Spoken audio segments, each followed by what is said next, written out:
Hey, Josh here from Android Central, and I've got a Nexus S 4G, came out 2 days ago on Sprint. If you've never seen a Nexus S on T-Mobile or when Eric Schmidt had it before they came out, this is essentially the same device, just has Sprint radios and an included 4G WiMAX radio.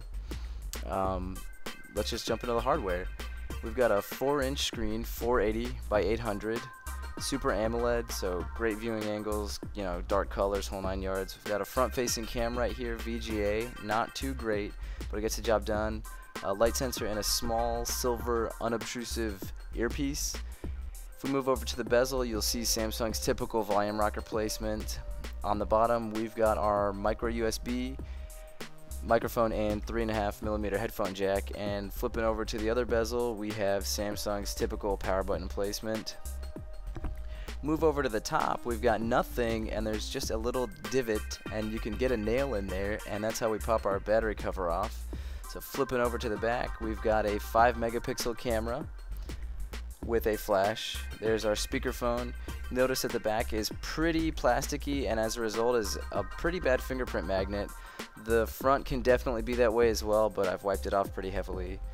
So pop off the battery cover, and you'll see that we've got a 1500 milliamp battery, and that there's no SD card.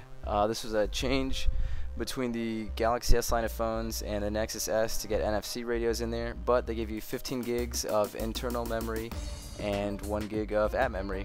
So let's boot up and we'll hit the road. Hey, we're back, and it's a great opportunity to show off the display. Like I mentioned, 4-inch Super AMOLED, 480 by 800. If you've seen anybody with a Super AMOLED display before, you know that the colors are just great. The black levels are insane, just blends in with the plastic. The viewing angles are great. I don't know why you'd look at it this way, but I mean, if you need to, the viewing angles are there. I think you guys can see now. They opted to do back, menu, search, and home. Capacitive buttons in that order, which I thought was really strange, feels unnatural. Because this is a Nexus phone, and because it just came out, it actually shipped with 2.3.4 on it. And that's in focus there. So we've got the Google Talk video chat. We've got 5 home screens, which is standard. And this is pure vanilla Android. The processor in here is great. You saw how smooth that 3D flow in, flow out effect is. And just no matter what you do, it just doesn't skip a beat. I mean, you've got the live wallpaper going. There's no micro SD, so like I also said, they gave 16 gigs of internal, 1 towards apps, 15 towards USB. And what am I looking for? What am I looking for? Passing it up, passing it up. And there we go, storage. Yeah, you can see that it says total space 13.31 gigs, and I've got 13.3 available. If I go to manage apps, you can see, wow, that is not in focus. I'm only using 70 megs, and I've got 0.92 gigs free. Side, we've got the 1 gigahertz Hummingbird processor that Samsung made. Jumping into the browser here, we've got Android Central's mobile site loaded up.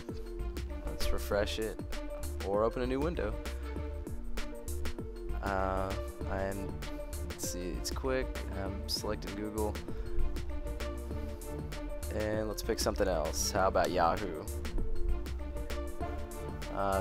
We're on 3G right now. Sprint's 3G, and I mean, you know, a lot of pictures on this mobile site, but still loads up pretty quick. You know, no real issues with it. Going back to Android Central's site, the pinch to zoom is real smooth. I mean, and you can really see the display, how it's just showing this off. And we know Sprint, first to market with 4G, and just turned on Bluetooth. First to market with 4G, and so that's the hook, is the 4G radio in there. So let's see if we can get connected. Scanning, connecting, and obtaining IP. There we go, and we're connected. And I've got 1 bar of 4G in this bedroom. So let's see how fast it is. Let's hop into the market and see if we can download something kind of sizable, see how long it takes. Maybe Dungeon Defenders? Anyone? There we go. And so we're just gonna download this in the background, and while we do that, let's see if we can load up Android Central's full page and just put the 4G to the test. Keep in mind, 1 bar 4G, haven't done any speed tests yet, but you know, within a matter of seconds we got halfway through the bar. Seems to be loading pretty quickly, not as fast as I would have hoped for this example, but fear not, if you are in a WiMAX area, it is usually clipping along pretty quickly, but that's why we've got a mobile site too. Pinch to zoom works great even while a page is loading, just for kicks. And there we go. Looks like the other smartphone experts icons just loaded up, so we should be, and there it is. The not quite done loading, but it looks like all the images are in and the articles are up. And let's check out Dungeon Defenders. And okay, so in the amount of time that it took us to load the full Android Central website, we also downloaded Dungeon Defenders in the back with 4G. Checking out some of the other apps, I've installed Barcode Scanner, and checking out the gallery. That's my face, and a picture I made when I was trying to become a writer here. But I mean, like I said, this is vanilla, and so these apps are what come with Google Talks working. I kind of want to demo the video chat later, so expect that in the full review. And other than that, I mean, this is the vanilla experience. So if you're looking for a great phone, I'll have about 2 weeks with it and then be throwing up a full review, checking the camera out, trying to take a picture of myself. Not really working,